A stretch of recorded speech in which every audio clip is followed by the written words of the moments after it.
In today's video, I'm going to teach you how to connect nodes in your node editor, whether you're building a visual workflow, a shader graph, or an automation pipeline. Connecting nodes is the core skill that lets data flow from one step to the next.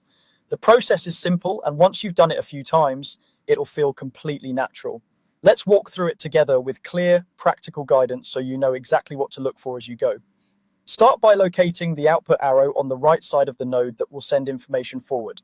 This is typically labeled as an output or shown as a small port or arrow pointing outward. Move your cursor over that output arrow, then click and hold.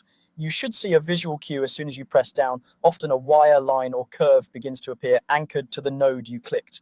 Keep holding the mouse button. That tells the editor you're creating a connection rather than just selecting the port. Now, with the mouse button still held down, drag your cursor toward the input arrow on the left side of the node that should receive the information.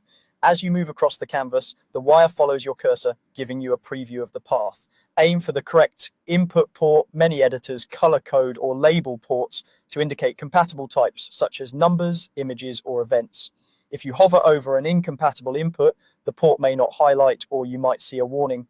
When you're over a valid target input on the left side, you'll typically notice a highlight, snap effect, or tooltip indicating that the connection is acceptable. Once you're hovering the wire over the proper input arrow, release the mouse button to connect them. The wire will snap into place and become a solid connection, confirming that the output of the first node now feeds into the input of the second. If the editor enforces one connection limits on certain ports, it may replace an existing link automatically. If it doesn't allow the connection, it will simply refuse to attach and the wire will disappear. That's your cue to check the port type or try a different input.